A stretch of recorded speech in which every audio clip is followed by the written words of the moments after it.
Hey, good morning, everyone. So you asked for it, you got it.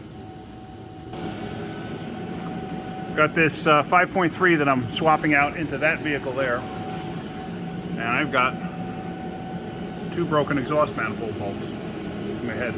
This one's recessed, as you can see. This one's sticking out. Now this one I could probably grab with a pair of vice grips to get out. But let's say it was broken and you only have a little bit of a nub left. That's what I'm going to go with. So just picture that. What I'm going to do is, on both of these, I'm going to take my trusty little MIG welder here. And on this one, I'm going to weld a nub coming out that I can grab with vice grips. Or a twist socket. And then what I'm going to do is, if it doesn't break free easy, I'm going to heat the corner of the head here a little bit. On this one, I should be able to get enough heat in this bolt through welding that the heat itself will actually penetrate and let the bolt release and come out. Some people would actually weld a nut to this. Me personally, I have had terrible luck with it. I've seen other people do it and they have no problems with it. I don't know why, but for some reason that just doesn't work for me. That's just me though. It just, for some reason, it doesn't work for me. It'll probably work great for you, but who knows. So let's get going. What I'm gonna do, like I said, I'm gonna take my welder, I'm gonna start with this one, and I'm gonna weld a little nub to that. So I'm gonna do that first, and then we'll get back to this. All right, so there we go. I welded a little nubby on there. I did it several times. It's not the prettiest thing in the world, but who cares? We're not welding for to put something together. We're welding to just take this thing out. So let me see how well this actually will work now. Sometimes it works right off the bat, sometimes it doesn't.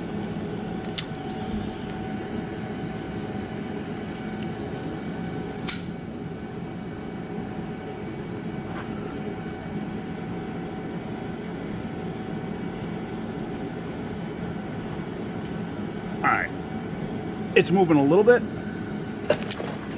So let me try. Get the clamps off there.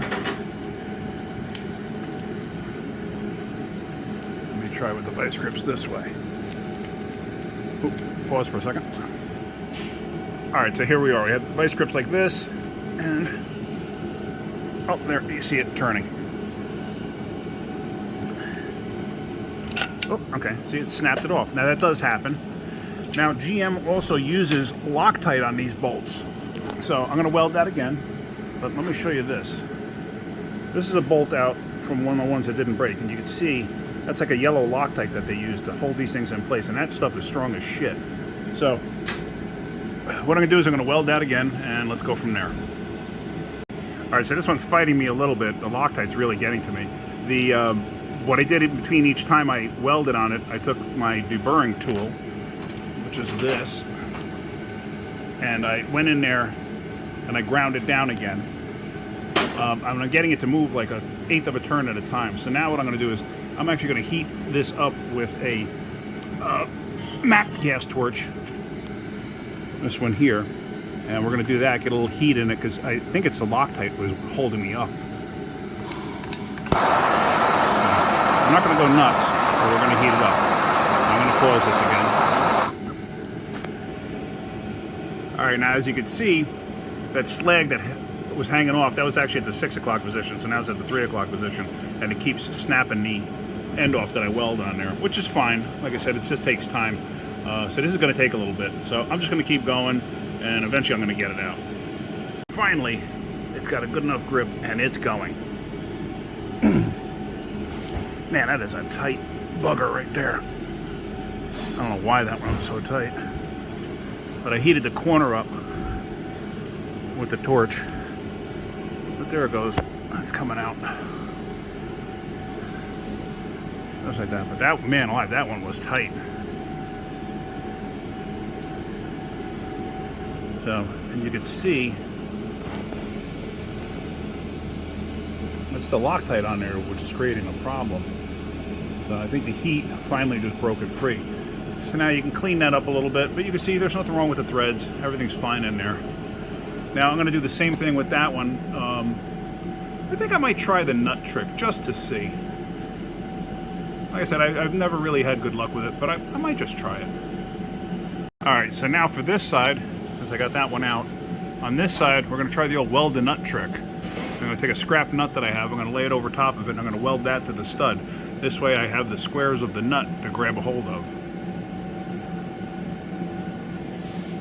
Alright, so now the nut's welded on there. Let me grab a wrench, conveniently located right there. And let me see if that'll actually turn. And we'll look at that. It's turning. That Loctite's a real mother, let me tell you. Now the problem is, you know, well, right now I'm dangling from an engine hoist, so I got to deal with that.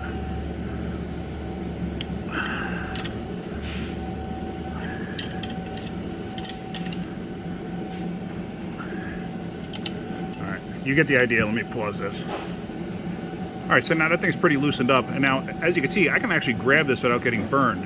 And if you're, I mean, I just welded this not even a minute ago, and the reason I can grab this now is because the cylinder head is a gigantic heat sink, and it's cold to the touch.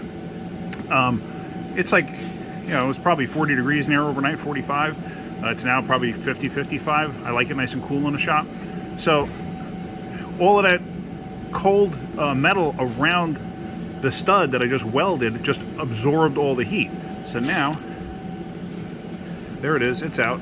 That's one of the very few times that welding a nut actually worked for me. Usually I just have a problem with it. And as you can see, the threads are fine. So I'm just going to clean everything up. Oh, there was a coolant temperature sensor that went there. I didn't want to burn it or possibly break it, so that's why I took it out. And obviously that'll go back in once I'm done here. And I put tape over the exhaust ports. I burnt that one at the end, but I do that just to keep any metal slag or whatever from the welding from going in there. If you're getting anything out of my videos, hit the like button. If you want to share my videos, go right ahead. If you could, please subscribe. If you want to join our Facebook group, Backyard Mechanics, go right ahead. Just make sure you answer all the questions. We don't let just anybody in there. Even if you answer all the questions, we're going to check out your profile, see who you are. We have a bunch of great people in the group, and we want to keep it that way.